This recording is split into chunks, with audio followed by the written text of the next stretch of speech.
So here we have a MiSTercade Remote V2. You can tell that it's version 2 because it has a composite video port for Namco GunCon, and it has a second snack port, which is used for the NES, SNES, and PlayStation cores. First thing we're going to do is pop that knob on. Most of these ship with the knob already in place, but if yours doesn't, there's a flat part of the knob right here, and that's going to go opposite this dimple. So go ahead and slide that on. Take your Allen key, stick it in the back, and twist. Don't over crank it. That's good enough. So we're done with that part. Let's see what's in the box. Now, if you buy these pre-assembled, I'm not going to be shipping the boxes with them because sadly the volume knobs stick up and the box does not close. So we have the case itself.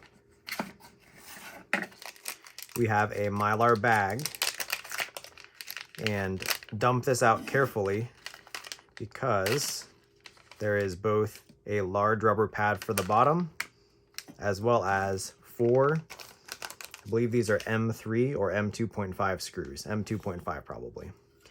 So the case overall, the top panel may be mounted the wrong way, doesn't much matter. You're gonna see this, we're gonna call the front, the one with the snack and the audio ports, and this is the rear, the one with the phono port and the HDMI in. So first step, we're gonna remove the top plate. We're gonna do that by unscrewing these two.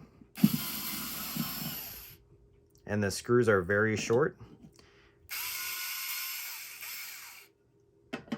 You can see here, so put them in a nice safe place, don't lose them. They do not come with any spare screws, but I have faith in you. You can do this without losing screws.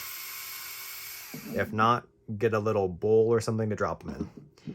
Okay, once those are loose, go ahead and pull out that top.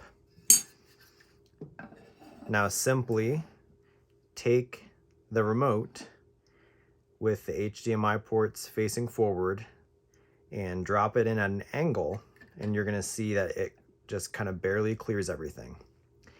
Now this is the tricky part, and it's gonna be hard to illustrate on video, but how nice your remote looks is going to be a function of how well you line up these screw hole openings, or these screws, with the case itself. So first step here is just go ahead and locate one of these screw holes and just gently put it in. Don't have to crank it down. We're actually going to loosen that back up, and I'll show you why in a second. So I'm going to back that screw out a little bit. Next, we're going to take the second screw and put it in the opposite corner. Okay. So if you can tell, this screw right here is pretty well centered, and this one is a little bit high. So with that loose, I'm just gonna slide it around a little bit and center it as best I can and crank it down. Okay, now that is secure, put in the other 2 screws as they fall.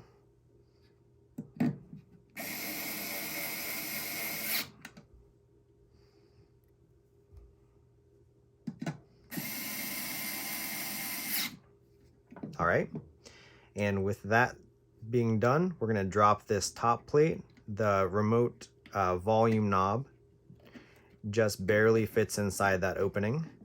And as you push down, try to center everything and try not to push down too far past. So now you're gonna see like this screw hole is a little bit low there. So let's put in this one first and see if we can pull that panel back up. And again, no going crazy with these screws. They are not meant to be over torqued, very short and stubby. They are tapered, and the case is countersunk, so that does make for a nice flush appearance. Okay, now this last one has found its way back home. So we're gonna put this last screw in. Okay, and that is it. You can see here that these buttons just barely stick up from the surface, while the core reset and system reset actually requires a little bit of flex to the panel. Don't worry, that was intentional. The last thing I want is for someone to reach to change the volume and accidentally reset their game. So you actually have to push medium amount of force to get these reset. Meanwhile, the coins, pause, and menu, those are all good, easy to access, no panel flexing. So for the final step, we're gonna take this here rubber pad, we're gonna apply it to the bottom of the case. So to do that, peel off the 3M backing, and we're going to locate it, I'd say 2.5 millimeters from all edges. And with that done, we have our remote, and it is really good grip.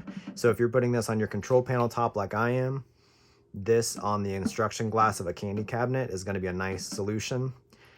Again, the features here, we have 2 snack ports. We have audio out for headphones. It is not driven for headphones, so it's not going to be the loudest, but it will work.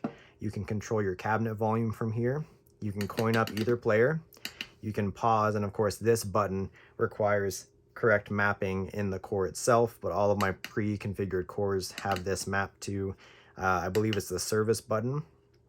You can pull up the menu, and then on this model here, we have the it's labeled RCA Phono, but it's really a sync port, and it only works for GunCon 1 snack. So if you have GunCon 1 on snack, which is a really great experience, this is going to be what you want, and then this connects to the top plate of the MiSTercade.